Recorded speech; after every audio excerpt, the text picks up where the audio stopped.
Hello students, how are you? Students, today we are going to start chapter 2 polynomials. Last जो मेरा video था उसमें अपन factorisation तक आ गए थे, लेकिन इस चैप्टर में फैक्टराइजेशन का काफी लेंथी प्रोसेस है, तो वहां पे केवल अपन ने जो रिमाइंडर थ्योरम वाले फैक्टराइजेशन थे वो ही देखे थे, आइडेंटिटीज मैंने शो कर दी थी। अब अपन उससे आगे चलते हैं। तो स्टूडेंट, आज मैं आपको जो बताऊंगा वो है मिडिल टर्म स्प्लिटिंग। ये फैक्टराइजेशन का ही पार्ट है और ये है मिडिल टर्म स्प्लिटिंग वाला। मिडिल टर्म स्प्लिटिंग में देखो जैसा नाम है वैसा इसका काम है। मिडिल टर्म स्प्लिट, स्प्लिट यानी होता है तोड़ना और मिडिल यानी बीच वाली। तो बीच वाली टर्म को आपको क्या करना होता है, स्प्लिट करना होता है टू पार्ट में, यानी कि वन टर्म को टू टर्म में आपको स्प्लिट करना होता है। अब जो स्प्लिट के रूल्स है वो भी मैं आपको क्लियर कर देता हूँ। देखिए, जनरली जो मिडिल टर्म स्प्लिटिंग वाला क्वेश्चन है वो 3 टर्म का क्वेश्चन होता है और क्वाड्रेटिक होता है जनरली। हालांकि क्वाड्रेटिक से ऊपर भी होता है, लेकिन जो सबसे फर्स्ट स्टेप के जो क्वेश्चंस होते हैं वो क्वाड्रेटिक होते हैं। वो 3 टर्म के क्वेश्चंस होते हैं, यानी 3 टर्म्स होती हैं उसमें। ट्राइनोमियल आप उसको बोल सकते हो, राइट। अब आपको क्या करना है, ये जो मिडिल वाली टर्म है, ध्यान देना, इसको आपको सिंगल टर्म को आपको क्या करना है, ब्रेक करना है 2 पार्ट में। x है तो x आप यहाँ ले लीजिए, ये x हो जाएगा, -6 है यहाँ ले लीजिए, 6x² स्टार्टिंग का नंबर है यहाँ ले लीजिए और प्लस। अब ये ब्रैकेट मैंने किस लिए बनाया है, इस 5 को आपको डिवाइड करना है 2 पार्ट में। अब वो डिवीजन कैसे होगा, देखिए ये आपका फर्स्ट नंबर है, ये आपका लास्ट नंबर है यानी थर्ड नंबर है, तो दोनों का इंटू कीजिए, फर्स्ट का और लास्ट का। तो 6 × 6 आप करेंगे तो आपका हो गया 36, ठीक है। अब आपको यहाँ पे जो स्प्लिटिंग करनी है तो स्प्लिटिंग का मल्टीप्लिकेशन भी 36 आना चाहिए, ये ध्यान रखना, ठीक है। अब 36 आना चाहिए तो मैंने यहाँ पे लिखा 9 - 4, 9 - 4, तो 9 को 4 से मल्टीप्लाई कीजिए तो 36 आ गया, राइट। 9 में से 4 को माइनस कीजिए तो 5 आना चाहिए। तो आपको ये 2 पॉइंट आपको रिमेंबर करने हैं, याद रखने हैं कि इन दोनों को माइनस या प्लस करने से तो आपका 5 आना चाहिए। देखो यहाँ मैं आपको एक चीज और बताऊं, यदि यहाँ पे माइनस है तो माइनस वाले आपकी स्प्लिटिंग होगी, और यदि यहाँ पे प्लस है तो आपकी प्लस वाली स्प्लिटिंग होगी। तो माइनस करने से आना चाहिए 5, आ रहा है, मल्टीप्लाई करने से आना चाहिए 36, वो भी आ रहा है। तो इस टाइप की आपको स्प्लिटिंग करनी है। तो ये 2 चीजें आपको ध्यान रखनी होगी, ठीक है। अब इसको सॉल्व कीजिए, 6x² ब्रैकेट को ओपन करेंगे x से मल्टीप्लाई करके, तो पहले x से 9 को मल्टीप्लाई कीजिए, फिर 4 को मल्टीप्लाई कीजिए, लास्ट में 6। अब आपको इस पे इसका पेयर बनाना है और इसका पेयर बनाना है। इन दोनों में से कॉमन लीजिए, बिल्कुल 3x कॉमन है,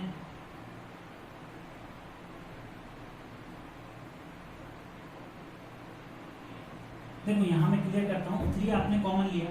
कॉमन का मतलब है कि ये नंबर इन दोनों को डिवाइड करेगा, 3 है वो 6 को भी करेगा, 9 को भी करेगा, राइट। अब आपने यहाँ पे x भी कॉमन लिया तो x भी दोनों के पास होना चाहिए, वो भी है, माइनस इन दोनों में कॉमन क्या होगा, 2।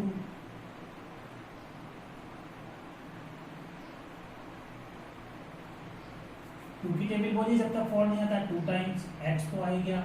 2 की टेबल स्टार्ट कीजिए 6 के लिए तो 3 टाइम्स हो गया। और ये माइनस माइनस, देखिए डबल माइनस है, यानी बाहर माइनस है तो अंदर वाला साइन चेंज हो जाएगा तो हो जाएगा प्लस। स्टूडेंट यहाँ पे एक बात और ध्यान देना कि दोनों ब्रैकेट यदि सेम आते हैं, इक्वल आते हैं, तो आपकी मिडिल टर्म स्प्लिटिंग करेक्ट है। यदि इनमें डिफरेंस आता है तो स्प्लिटिंग रॉन्ग है, उसको चेक करना, राइट। अब आप देखिए ये दोनों में कॉमन है, वापस से कॉमन ले लीजिए, तो 2x + 3 आपने कॉमन ले लिया, तो ये कॉमन आ गया, तो यहाँ क्या रहा, 3x माइनस ये कॉमन आ गया, तो यहाँ क्या हो गया, 2। तो ये हो गया आपका आंसर। स्टूडेंट आप अपने आंसर को चेक भी कर सकते हैं, कैसे करेंगे, देखिए फर्स्ट वाले को फर्स्ट वाले से मल्टीप्लाई करके देखिए, इसको इससे मल्टीप्लाई करेंगे तो आपका फर्स्ट नंबर आ जाएगा, चेक कर लो भाई। इस लास्ट वाले को लास्ट वाले से मल्टीप्लाई करोगे तो आपका लास्ट आ जाएगा, चेक कर लो। क्लियर? अब आइए नेक्स्ट वाले पे, ये भी मिडिल टर्म स्प्लिटिंग का है। देखिए यहाँ पे जो मिडिल वाला पार्ट है, यहाँ पे कोई भी नंबर नहीं है तो आप 1 ले सकते हैं। फर्स्ट वाला नंबर सेम रहेगा, 3x² माइनस ब्रैकेट बना लीजिए, x की जगह x आ जाएगा -4। अब आपकी स्प्लिटिंग देखिए 3 into 4, अरे भाई वही करो जो इस पे किया था, 3 into 4 करोगे तो बताइए 12, ठीक है। तो आपने कहा 4 - 3, 4 में से 3 को माइनस कीजिए, 1 आ रहा है, ठीक है आ रहा है। 4 को 3 से मल्टीप्लाई कीजिए, 12 आ रहा है, ठीक है। दोनों स्टेप आपको देखनी है। मल्टीप्लिकेशन पे 12 आना चाहिए, माइनस यहाँ माइनस है तो माइनस करने पे 1 आना चाहिए, आ रहा है। स्टार्ट कीजिए, 3x², ब्रैकेट को ओपन कीजिए x से मल्टीप्लाई करके, तो पहले 4 को x से मल्टीप्लाई कीजिए, -4x minus minus plus 3 into x -4, इसमें कॉमन ले लीजिए, x कॉमन आएगा तो यहाँ रह गया 3x, यहाँ पे 4, यहाँ पे कुछ भी कॉमन नहीं है तो आप 1 कॉमन लीजिए, 3x -4। अब 3x -4, 3x -4 आगे ना दोनों ब्रैकेट सेम, और यही बात मैंने यहाँ भी आपको बताई थी। तो 3x -4 कॉमन ले लीजिए,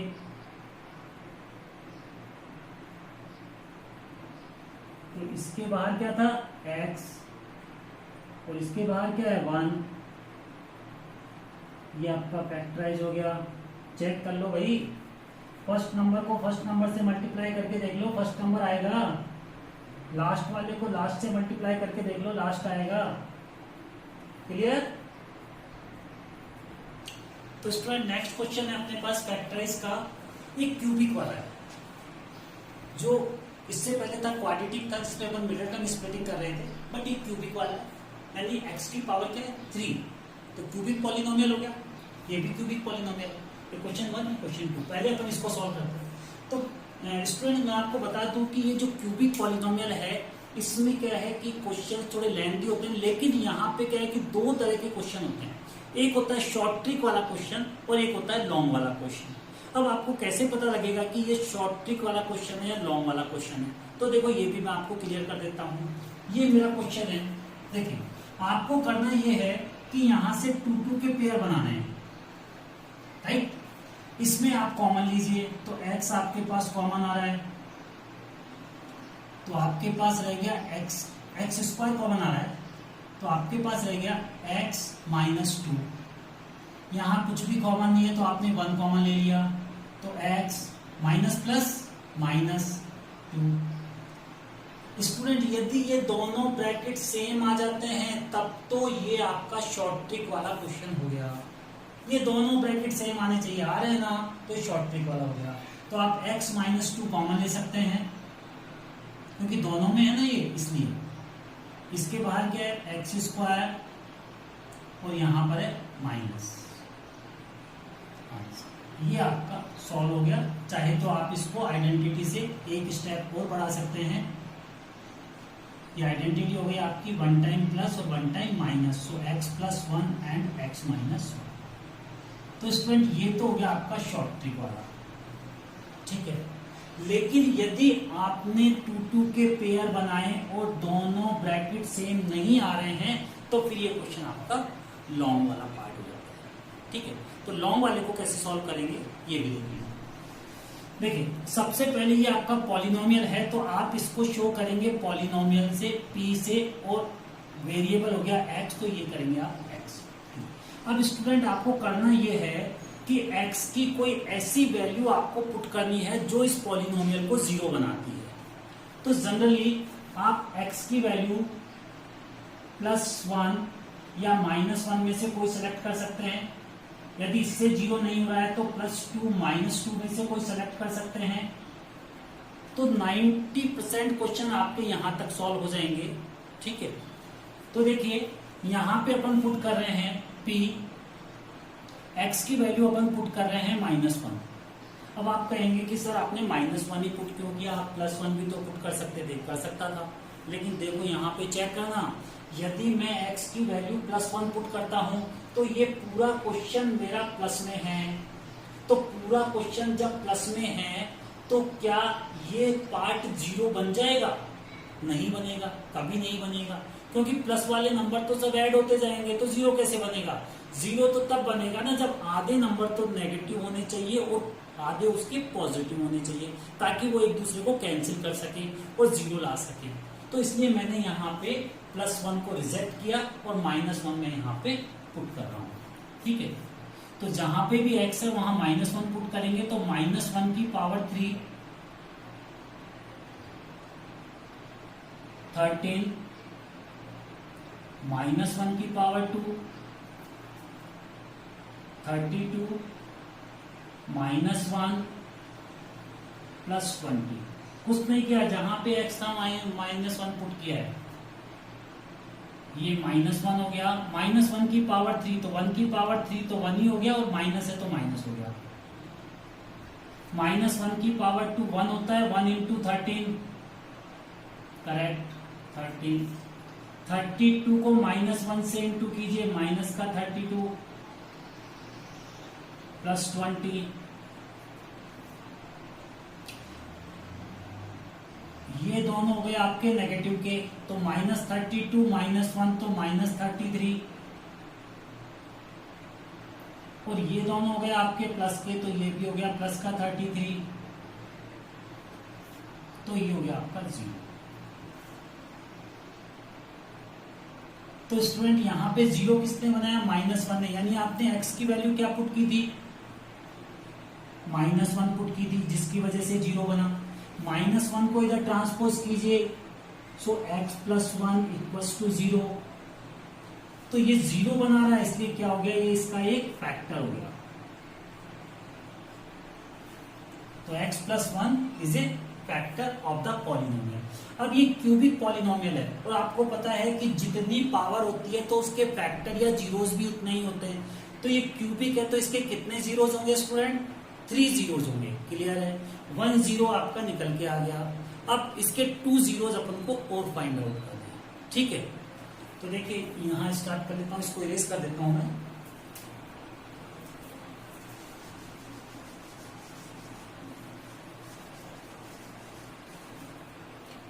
तो स्टूडेंट यहाँ पे एक मेथड होता है डिवीजन मेथड, यानी आपको इस पॉलिनोमियल को इससे डिवाइड करना है। ठीक है, तो जब ये इसका फैक्टर है तो वो उसको कंप्लीट डिवाइड कर देगा। लेकिन यहाँ पे मैं आपको एक दूसरा ट्रिक बता रहा हूँ। ये ट्रिक शॉर्ट है, आपका क्वेश्चन इजीली सॉल्व होगा। देखिए आपका ये जो फैक्टर है, इस फैक्टर को आप 3 टाइम्स नोट डाउन कीजिए, x + 1, x + 1 एंड x + 1। और ध्यान रखता है स्टूडेंट्स कि कुछ गैप रखता है इनके बीच में। ठीक है, जैसे मैंने रखा है ना, ऐसे गैप रखना है, यानी इसको आपको 3 टाइम्स करना है, क्योंकि 3 पावर। अब क्या करना है स्टूडेंट कि इनके आगे आपको कुछ नंबर पुट करना है, और नंबर पुट करके ये जो क्वेश्चन है आपका, इस क्वेश्चन को आपको बनाना है, यानी इससे आपको ये क्वेश्चन बनाना है। ठीक है, राइट। तो देखिए यहाँ पे x की पावर 3 है, तो इस x को यदि मैं x² से मल्टीप्लाई कर दूंगा तो x की पावर 3 बन जाएगी। ठीक है, बन जाएगी। ओके, इसमें लास्ट में कितना है? 20, और मेरा लास्ट में कितना है? 1। तो 1 को किससे मल्टीप्लाई करूं मैं 20 लाने के लिए? 20 से मल्टीप्लाई कर दिया, राइट। तो ये 20 आ गया मेरा। क्लियर है? ओके, अब मेरे पास एक नंबर और बचा है। ओके, देखिए जब मैं x² को 1 से मल्टीप्लाई करूंगा तो क्या बनेगा? मेरे पास 1x² बनेगा। इसको इससे करूंगा तब तो x3 बन गया मेरा, लेकिन x² को 1 से करूंगा तो कितना बनेगा? 1x²। मुझे कितना x² चाहिए? 13x²। तो 13x² मुझे चाहिए, 1x² मेरा बन गया, तो कितना कम पड़ रहा है? यस, 12x² कम पड़ रहा है। तो स्टूडेंट मैं यहाँ पे मार्क करूंगा 12x। इंटू करूंगा तो स्क्वायर बन जाएगा ना, हाँ ठीक है। अब देखिए x plus one x plus one x plus one पूरे में कॉमन है, तो x प्लस वन अपन इसमें से कॉमन ले लेते हैं। जीरो फाइंड आउट करने हैं, इसलिए यहां पे मार्क कीजिए 0। तो यहां पे रहेगा हमारे पास स्टूडेंट एक्स स्क्वायर, क्योंकि ये तो कॉमन आ गया ना भाई, यहां ये कॉमन आ गया तो 12x, और ये कॉमन आ गया तो क्या रहेगा यहाँ पे 20। बिल्कुल मिडिल टर्म स्प्लिटिंग आ गई। x plus one x square, तो इसकी मिडिल टर्म हो गई आपके पास 10x and 2x। 10x plus 2x करेंगे तो 12x, और 10 इंटू 2 करेंगे तो 20, और यहाँ पे 1 है इसलिए 20 बन जाए 20 प्लस 20।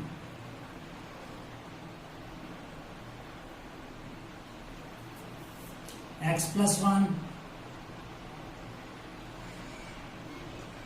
इसमें से x कॉमन ले लीजिए, तो x प्लस 10, इसमें से 2 कॉमन ले लीजिए, so x plus 10, so x plus 1, x plus 10 common है तो x plus 10 ले लीजिए, इसके बाहर x और इसके बाहर 2 इक्वल्स टू 0। तो ये हो गए इसके 3 फैक्टर्स, 0 निकाल लीजिए, x plus 1 equals to 0, so x equals to -1। Second part ले लो, x plus 10 equals to 0, so x equals to -10। Third ले लो, x plus 2 equals to 0, so x equals to -2। तो इसके फैक्टर्स हो गए -1, -10 एंड माइनस।